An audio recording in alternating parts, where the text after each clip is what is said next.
So recently when making these Reading videos, I feel like there's been a common trend. Once a month, I feel like I sit down and talk to you guys about how Reading have failed to pay one of the basic, really things there is to run a football club. It's either the HMRC tax bill or Reading have failed to pay the club's wages.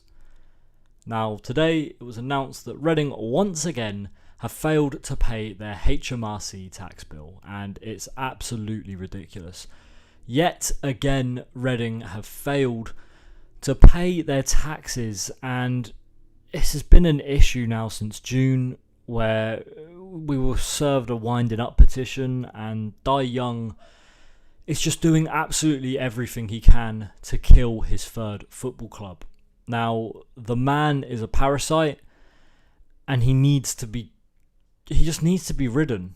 Do you know what I mean? This man should not be the owner of Reading Football Club anymore, and in my opinion, it's just he can't bring himself to admit that he's failed, and it just shows an immaturity in him that he can't let his pride, he has to let his pride stay at the forefront, because he has to try and stick this through. And I don't know if he thinks this is going to be a cash cow or what, but I don't understand this decision to kill this football club.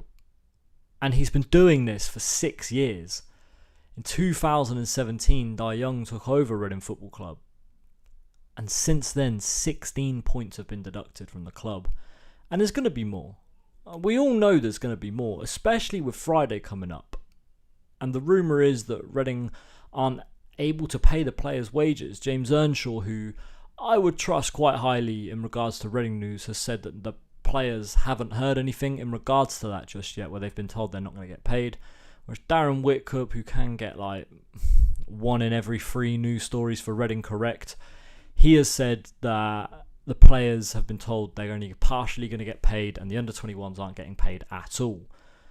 The fact that this even comes up is just diabolical, and it's a real issue, and this is real issues for a football club. It's not issues like Chelsea fans on Twitter complaining that Todd Bowley's the worst owner in England because he spent £1 billion on players. It's not real issues like the Glazers, who spend 500, 600, 700 million on players, but because Erik ten Hag doesn't get the results on the pitch, it's their fault. I get that I get the whole stadium and all that bollocks, but it's real issues where a football club is on the line here, and I'm worried I won't have a football club by the end of the year. Reading fans, Southend fans, they're in the same boat right now, where they genuinely don't know if their football club is going to survive because of owners that are just diabolical, and they just don't get it. They just don't get it. Martin at Southend, Dai Young here at Reading. They're going to kill these football clubs. You've got West Brom, you've got Sheffield Wednesday, both clubs lining up to fail. And I don't see where Reading realistically go from here. Sell before we die in 1871. Tennis balls are going to be a thing again on Saturday.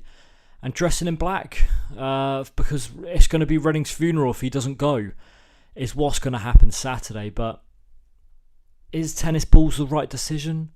Is storming the pitch the right decision? It's such a tough thing, because everybody wants what's best for the club, right? We're all in the same boat.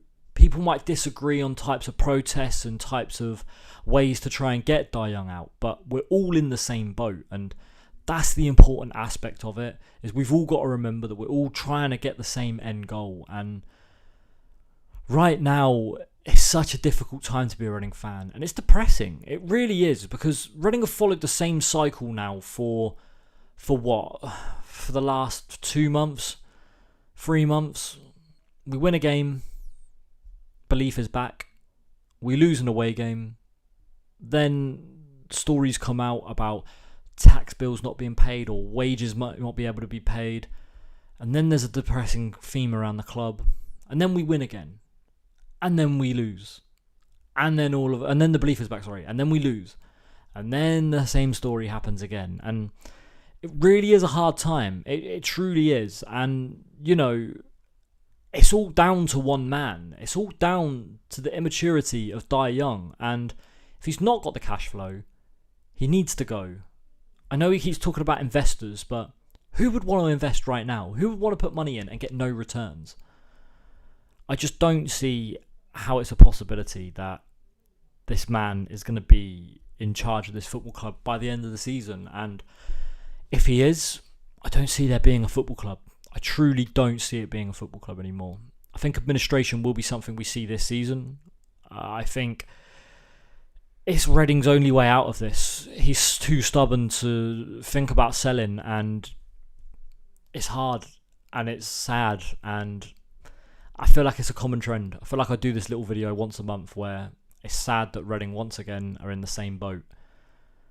Who would have thought the highs of last week, where this time, 6 days ago, we were beating Exeter 9-0, and now we sit here not knowing whether our players are going to get paid, and whether Dai Young is going to be able to put any money in to pay the tax bill. SCL supposedly bailed us out last month. They're not going to bail us out again this month, are they? If they do, get them in as full-time owners. That's going to be it for this one today. Obviously, Saturday is going to be massive. I feel like the football's going to be the background and the protest is going to be the foreground. That's the main reason why we're going. The football is just a distraction. That's going to be it for this video, guys. Thank you very much for watching. Sell before we die is always the message. And yeah, we all hate Dai Young. See you later. Bye-bye.